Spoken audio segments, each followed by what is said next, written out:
The sound of shrieking metal, a pounding fist, and a woman howling like the gates of suburbia had locked her inside a maximum-security prison echoed through the peaceful cul-de-sac at 7:03 a.m. sharp.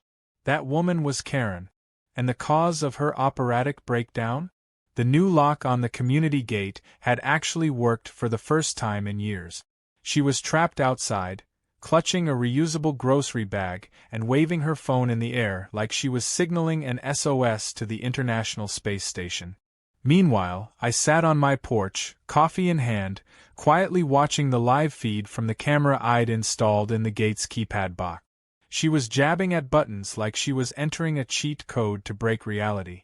What she didn't know, and what made it all infinitely funnier, was that I was the locksmith who installed the lock she was raging against. I was also the guy she had screamed at just last week for fixing her screen door too well.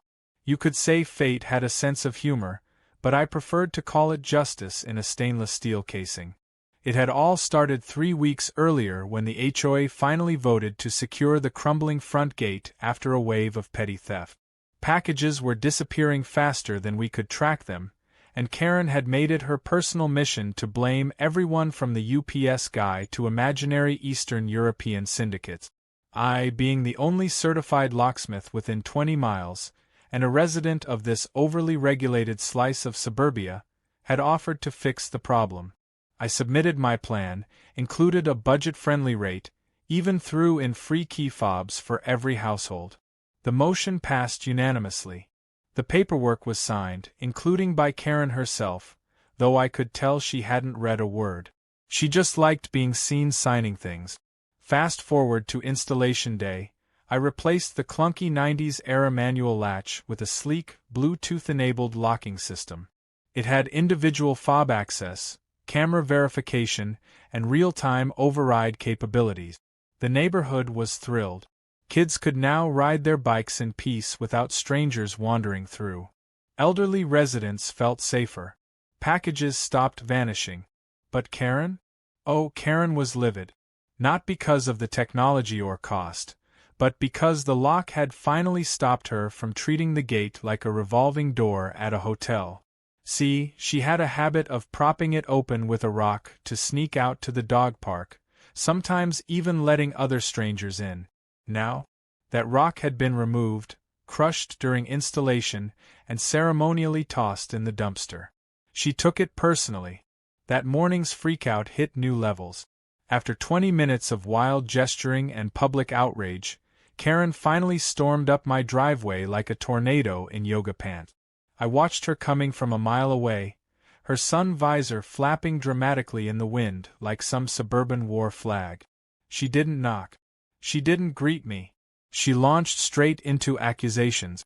You think you can just lock down the entire community like you're some kind of suburban dictator? She snapped, arms folded, chin tilted up so far I thought she might dislocate something. This is harassment. You're excluding me. This is a violation of my civil gate right. I calmly took a sip of my coffee, set it down, and wordlessly handed her a copy of the HOA authorization document. She blinked at it, scanned the bold header, and then frowned deeply as she spotted her own signature at the bottom. Her expression flickered. She recalibrated instantly. That's not the point. I never got my key fob. You locked me out on purpose. Actually, I replied, you did get it. It was delivered to your mailbox. Signed for. I pulled up the app on my phone and showed her the delivery receipt, complete with timestamp and her own signature. She looked stunned, like I had just solved a Rubik's Cube while tap dancing. Karen opened her mouth, shut it, then opened it again like a fish trying to breathe on land. She turned on her heel without another word and stomped back to her house, muttering something about a lawyer and gate revenge. What she didn't realize was that her little tantrum had already been recorded, by no fewer than 3 Ring cameras and my own hidden gate cam. Within hours, her outburst was circulating in our neighborhood group chat, captioned with comedic flair. One neighbor added dramatic music. Another edited it into a fake movie trailer titled Lockdown at Karen Lane. I should have felt bad, but she had brought this on herself. The next day, things escalated. I noticed someone had stuffed tissue into the lock mechanism. Then came the late-night prank calls asking to speak to the gatekeeper. One morning, I even found a plastic flamingo zip-tied to my mailbox with a note that read down with lock tyranny. It was pathetic, and weirdly creative. 2 days later, I received an anonymous email from someone claiming to be starting a petition to have me removed from the neighborhood for gate sabotage. It was riddled with spelling errors and listed Karen as the primary signer, complete with a scanned image of her actual signature. When I confronted her about it, she denied everything. I asked if she wanted to see the IP address of the email sender. She went silent, then claimed her cat had been using her laptop lately. Things reached a boiling point when Karen started holding informal freedom rallies at the gate, complete with hand-painted signs that read "Let me in" and "Locked Lives Matter." She roped in 2 of her equally unhinged friends, both wearing straw hats and matching protest shirts. They marched in a circle with plastic whistles and demanded that the HOA restore open borders to the gate. I tried not to laugh, but when her megaphone ran out of batteries mid-chant and started echoing her voice in slow motion, I almost lost it. Despite all of this, I kept my cool. The gate stayed locked. The security logs showed it was working perfectly, and the neighborhood felt safer than ever. It wasn't until the HOA president, Mr. Donnelly, pulled me aside during a walk and whispered Karen's forming a coup that I realized just how far she was willing to go. She wasn't just angry. She was plotting something bigger. Still, I wasn't worried. I had the gate access data, security footage, and full system diagnostics all backed up and ready. Karen might think she was leading a resistance, but she'd forgotten one crucial fact. I wasn't just the guy with the key. I was the one who built the entire lock. The morning after Karen's freedom rally, the neighborhood was eerily quiet, as if the sidewalks themselves were still recovering from the embarrassment.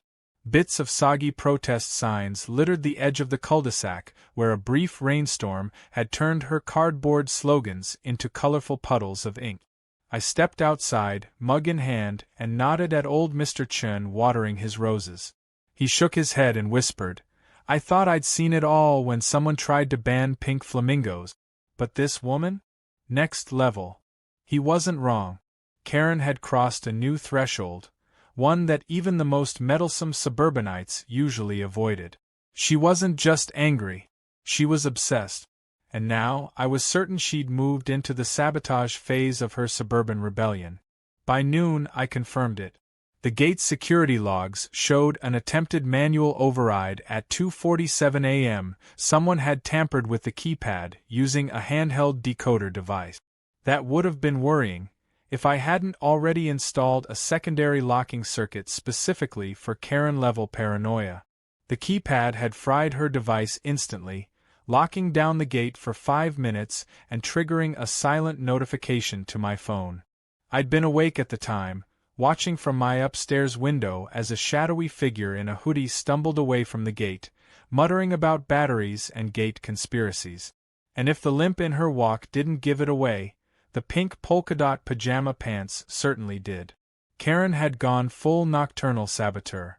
She didn't say a word about the incident the next day, but her eyes gave her away. There was a twitch in her left brow every time she passed the gate, and her passive-aggressive behavior reached a new pitch.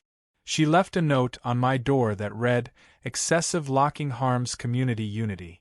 I stuck it to my fridge for laughs. Then I opened the HOA chat, to find someone had anonymously posted blurry surveillance footage of a woman attempting to glue the gate hinges shut. It was grainy and dark, but the oversized sun visor and flamingo slippers were unmistakable. The comments exploded with laughing emojis, popcorn gifs, and suggestions for a neighborhood Karen costume day. Someone even volunteered to make shirts. The next escalation came quietly. One evening, I came home to find my own front door lock unusually stiff. Something felt off. I removed the cover plate and discovered someone had shoved dental wax into the key cylinder. Dental wax. I couldn't even be mad. I was almost impressed by the level of effort. But that respect vanished when I checked my porch cam footage and saw Karen trying to pick my front door using what appeared to be a pair of tweezers and a nail file. She jammed the lock, realized she was being recorded, and sprinted away, but not before tripping over her own reusable shopping bag. The video, of course, found its way into the group chat again. This time, someone added dramatic music and slow-motion effect. The moment where she flailed and landed on her side was set to a violin crescendo. The chat renamed her the Locksmith Slayer. I began to suspect that the only person who didn't know she was a joke was Karen herself. Determined to defend her honor, or whatever tattered shreds remained of it, Karen took her vendetta public at the next HOA meeting.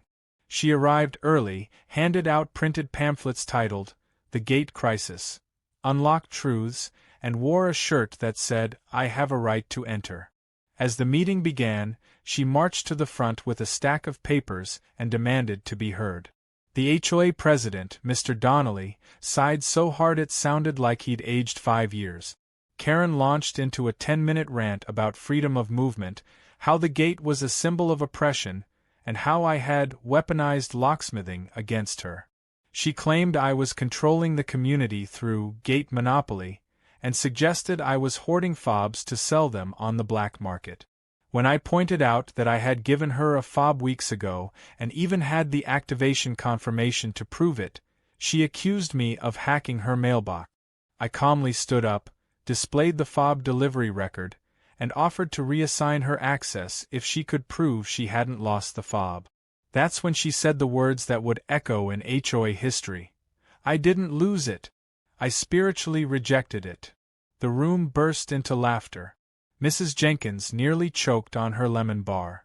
Mr. Chen muttered something in Mandarin that I didn't understand, but from the way he was giggling, I imagined it was colorful. Realizing she was losing her audience, Karen pivoted.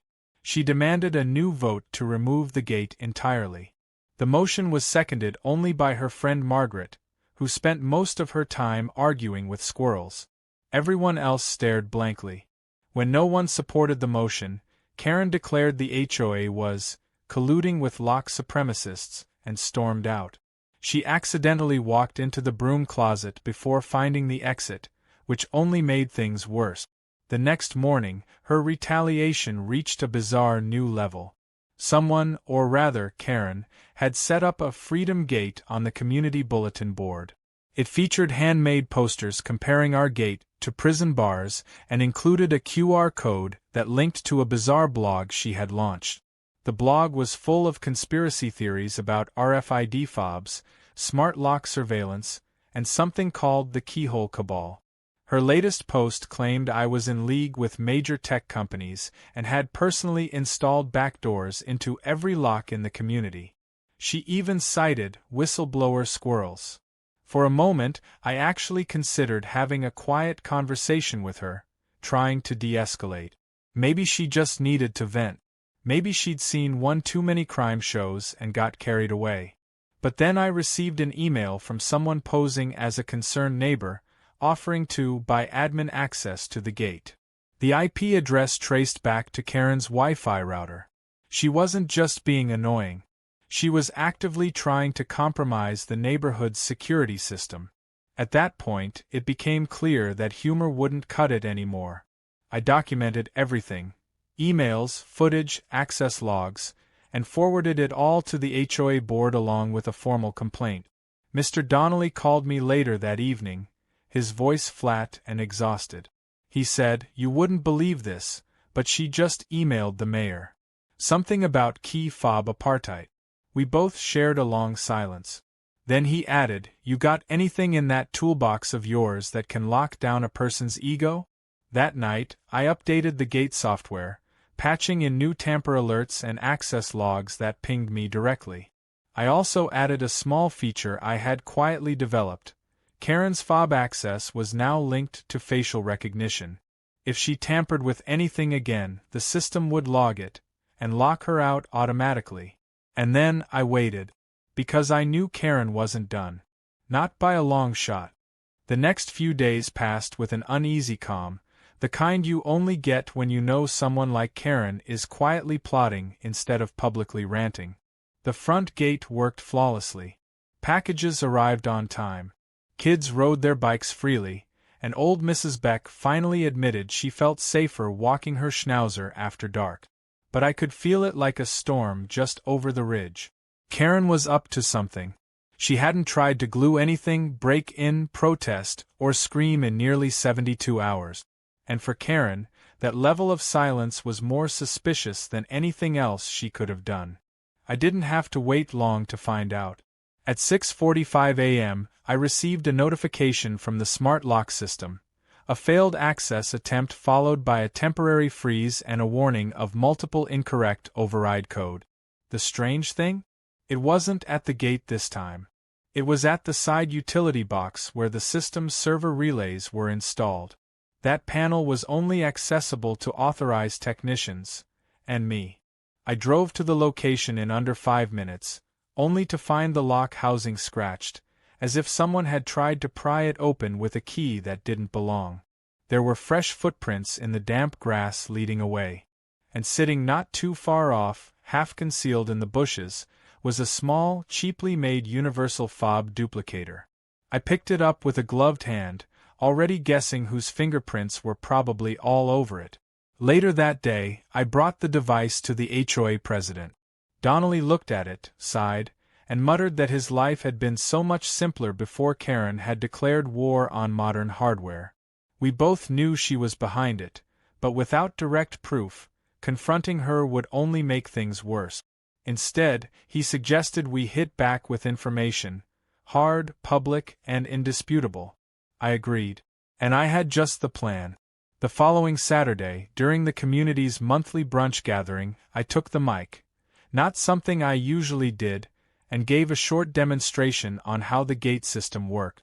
I explained the technology, the fail-safes, and how each household had its own encrypted access ID.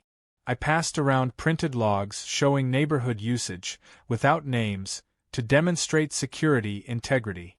The crowd appreciated it, nodding, some even applauding. Then I presented a slide of an attempted breach, clearly showing a failed override code input with a timestamp of 6:45 a.m. and a GPS ping within 10 feet of Karen's house.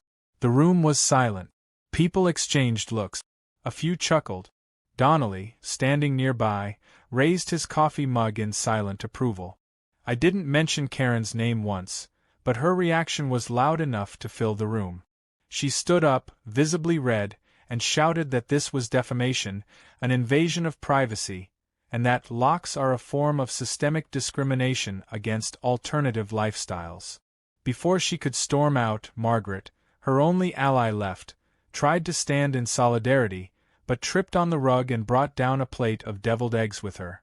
The moment descended into chaos and awkward cleanup, but the message was loud and clear. Karen had been caught and the community had turned. That wasn't the end. That night, I received an email sent from a clearly fake account titled Karen Freedom Warrior 2025. The message warned me to watch the gears of my own tyranny crumble. I laughed, but then noticed the HOA website had been taken offline. Our community blog, which included gate access schedules, documents, and board minutes, was replaced with a single-page manifesto titled Open Gates, Open Minds. It accused me of being a digital overlord who had taken control of suburban infrastructure and included a badly photoshopped image of me sitting on a throne made of key fobs. I worked through the night restoring the site. Karen had clearly hired someone, or tried to do it herself, because the code used was laughably outdated, riddled with broken scripts and spelling errors. By morning, everything was back online, but now I had undeniable evidence of cyber tampering. I documented it, backed it all up, and forwarded everything to the board with the subject line, Karen 2.0 has entered the chat. At the emergency board meeting the next day, Donnelly brought the hammer down. He cited breach of privacy, unauthorized access, attempted infrastructure sabotage, and defamation of a licensed contractor. Karen tried to protest but was silenced by the overwhelming stack of evidence.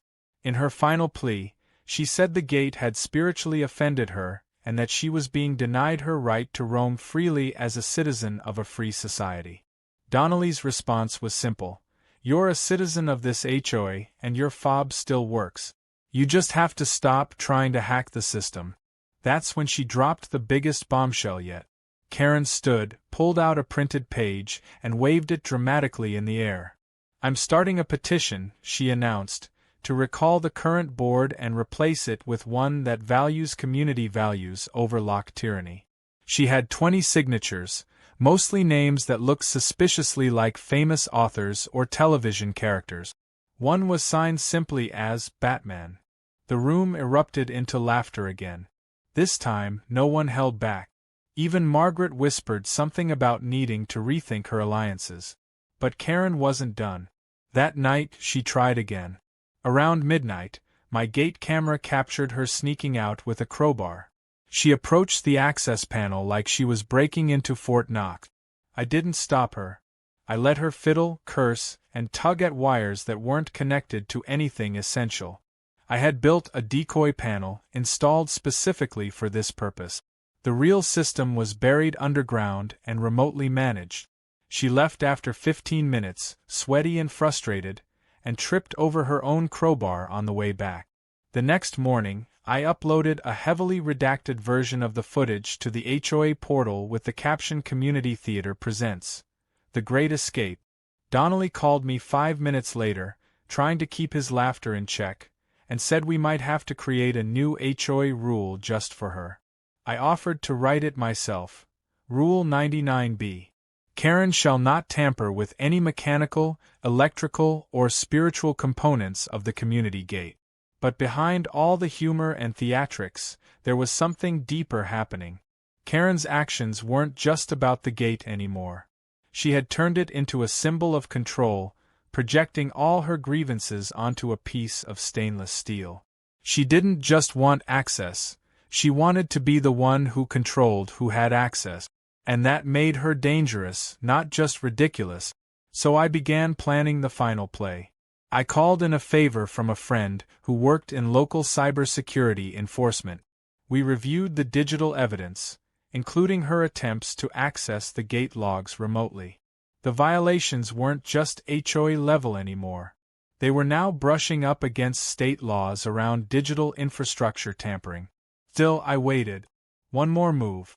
One more mistake. Then I'd shut her down for good. Because Karen didn't realize something crucial. Every time she attacked the system, she wasn't just messing with a gate.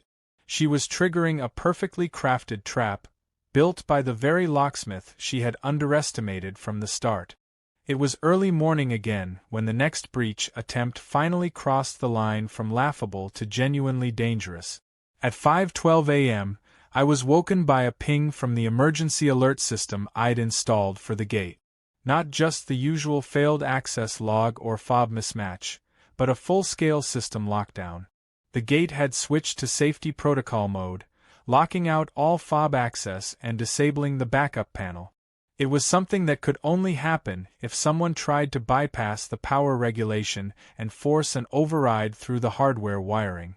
I bolted out of bed, pulled on my jacket, and rushed to the gate on foot, not trusting the roads to be clear after last night's storm. When I got there, my suspicion was confirmed. Someone had tried to cut directly into the wiring hub with a set of bolt cutters and what looked like a power drill that had been dropped in the mud. The lock housing was scorched, a sign that the anti-tamper shock module had done its job, but the panel itself had shut down to prevent a short. And sitting nearby, soaking wet and broken, was a universal wiring decoder tool. Top of the line, but used wrong. Whoever had done it didn't know what they were doing. They were guessing, throwing tools at the wall to see what stuck. And in their blind fury, they had managed to lock the entire neighborhood out of the gate. By 6 a.m., phones were buzzing, neighbors were out in robes and slippers, and Donnelly was calling me every 5 minutes from his front lawn with a mug of half-spilled coffee in his hand. Karen, of course, was already spinning the narrative. By the time I arrived with my repair kit, she was standing on a garden bench shouting at the small gathered crowd that the gate had turned against the people, and that this was proof that centralized locking was a tool of oppression. She pointed at the fried panel like it was a war crime. I ignored her, walked past, and began opening the emergency access point buried under the utility rock. It took me less than 5 minutes to reroute the power and reboot the system. The gate clicked, blinked, and reset to default access, allowing all residents to use their fobs again. Everyone applauded. Everyone, that is, except Karen, who began sputtering about how the gate had been biased until now and demanded an audit. I handed her a printed diagnostic log. It showed clearly that someone had tried a manual bypass using an unauthorized tool and tripped the failsafe. I pointed to the timestamp and showed her the security footage from my phone. There was her silhouette, crouched at the gate with the drill, her neon Crocs glowing under the floodlights. The silence that followed was electric. Karen didn't deny it this time. She shifted blame. She claimed she was fixing it, that she had heard someone had been locked out and she was just trying to help.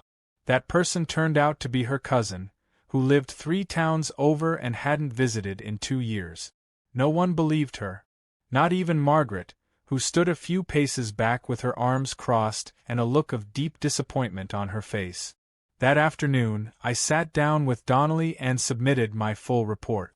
It included all the digital evidence, access logs, surveillance video, and the device serial numbers. He called an emergency HOA session. This time, it wasn't just to talk about community guidelines or paint swatches. This was a formal review of Karen's conduct. And the decision was unanimous. She was stripped of any committee affiliations, banned from hosting any future meetings, and barred from attempting repairs, modifications, or complaints about the gate or its functions.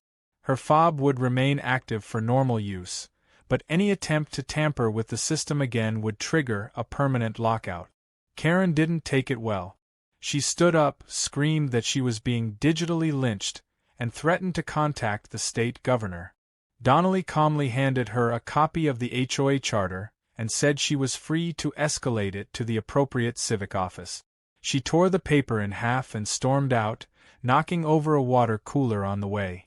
That night, the neighborhood celebrated in quiet but satisfying ways. Someone left a tiny toy lock on my porch with a thank you card. Mr. Churn brought me homemade dumplings. A group of teenagers chalked a mural on the sidewalk that read Locksmith Legend under a drawing of the gate. It was cheesy, but after weeks of tension, it felt like we could finally breathe again. Then, just as things began settling, Karen pulled her most desperate stunt yet. At 2 a.m., my phone rang. It was the emergency dispatcher. Someone had called in a wellness check on my property, claiming I had been heard screaming for help and that suspicious electrical wiring was being installed in my basement. I knew instantly who was behind it. I welcomed the 2 officers who showed up, showed them my permits, licenses, and camera system. They were professional, if slightly amused, and apologized for the inconvenience. As they left, one of them handed me a copy of the call report. The number had been hidden through a masking app, but I recognized the exact phrasing Karen had used in past emails. I sent the recording to Donnelly and the board. Now Karen wasn't just harassing me, she was wasting city resources, impersonating emergencies, and putting real residents at risk. Donnelly informed me he was going to file a report with the local council and the HOA legal team. This was no longer just internal drama. It had become liability-level misconduct. The board called for a formal hearing, one step short of seeking a restraining order or issuing a temporary exclusion from HOA property meetings. Karen tried to play it off, claiming she was simply worried for my safety and that, maybe the gate had driven me mad. But this time, no one laughed. Even Margaret didn't show up to defend her. I began preparing my final countermeasures. I reinforced the gate panel, replaced the outer housing with a tempered steel unit, and installed a hidden sensor that would detect tampering by weight and body temperature, sending a silent alert to my phone. I also enabled a feature I hadn't yet used: the facial recognition block list. Karen's face, captured from the last incident, was now set to trigger a system alert if she tried to access restricted maintenance zones. Days passed without incident. No screaming, no sabotage, no weird flyers on bulletin boards. It almost felt unsettling. The peace felt too clean. But then came the letter. It wasn't from Karen. It was from a law firm, sort of. The letterhead was a cheap printed design, the return address a P.O. box downtown. Inside, it claimed I had violated Karen's civil liberties, caused psychological distress, and committed technological exclusion. It demanded $10,000 in damages, a public apology, and for me to remove the locking system entirely. The entire letter was full of legal nonsense and didn't cite a single real statute. It was clearly drafted by Karen or someone she found on an internet forum. I replied with a single envelope. Inside was a copy of her signed approval for the gate upgrade, the HOA's signed-off installation documents, and a photo of her standing on a ladder trying to rip the wires out of the access panel. I sent a copy to Donnelly and the board for good measure. There was no further communication from her so-called legal team. But the damage was already done. This wasn't just a petty neighborhood feud anymore. Karen had declared open warfare. But what she hadn't realized was that she had burned every bridge, humiliated herself at every turn, and left behind a trail of digital and physical evidence so dense it would take years to untangle. And in her pursuit to control the gate, she'd actually locked herself into a prison of her own creation. The community was no longer just on my side. They were fed up. They wanted the drama to end. And I had just one chapter left to write. One final move. And this time, Karen would finally learn what happened when you tried to outplay the very person who built the game. A week passed in an eerie stillness. No handwritten manifestos taped to mailboxes. No mysterious glue in lock cylinders. No midnight screeches about gate tyranny. It almost felt like Karen had given up. But I knew better. People like Karen don't disappear. They recalibrate. They wait. And just when you think the temperature's cooled down, they show up with gasoline and a lighter, claiming they're there to fix the wiring. I stayed ready.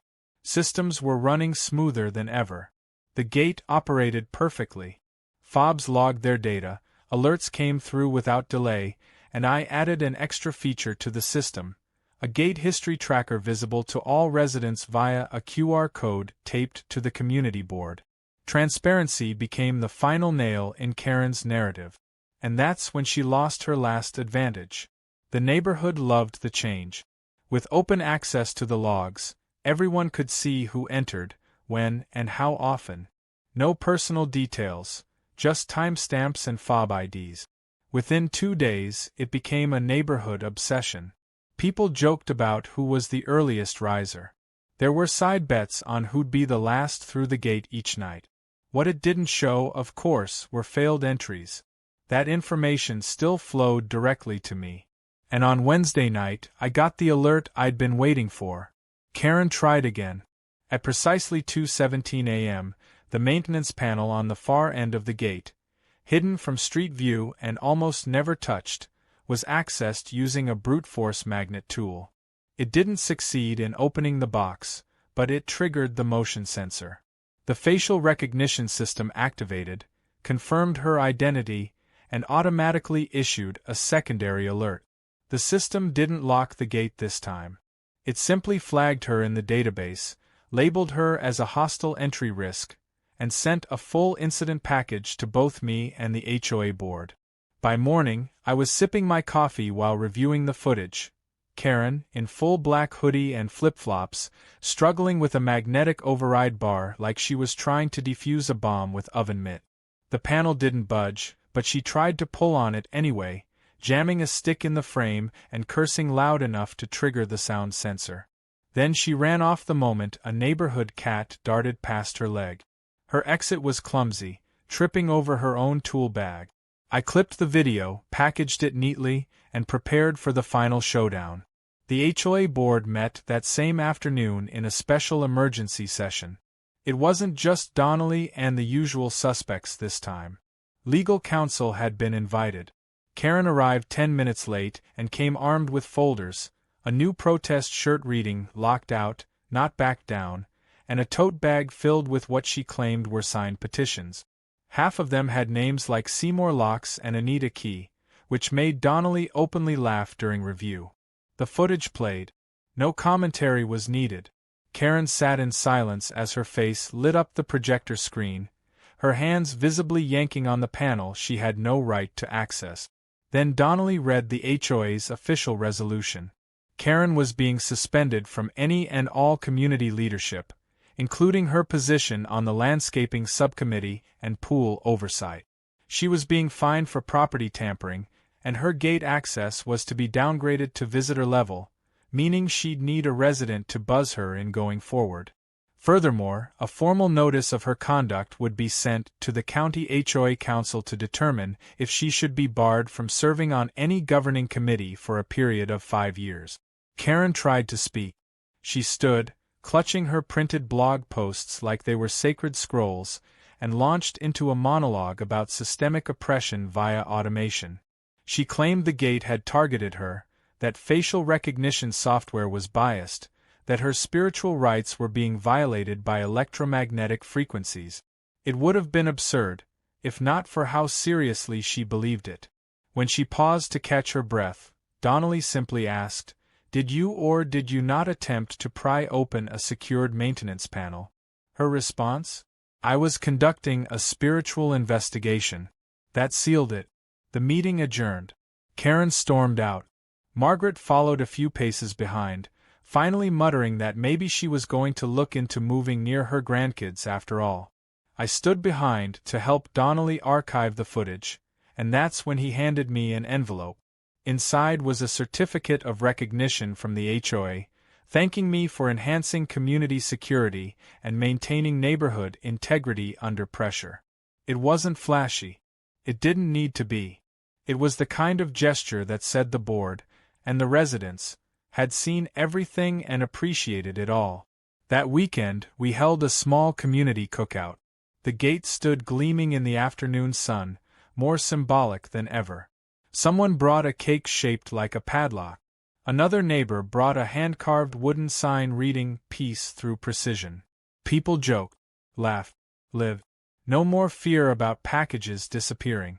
No more stress about the gate being jammed open by someone's yoga mat. For once, the neighborhood felt like what it was meant to be: safe, funny, connected. Karen was not invited. She tried to show up anyway but was stopped at the gate by the new protocol.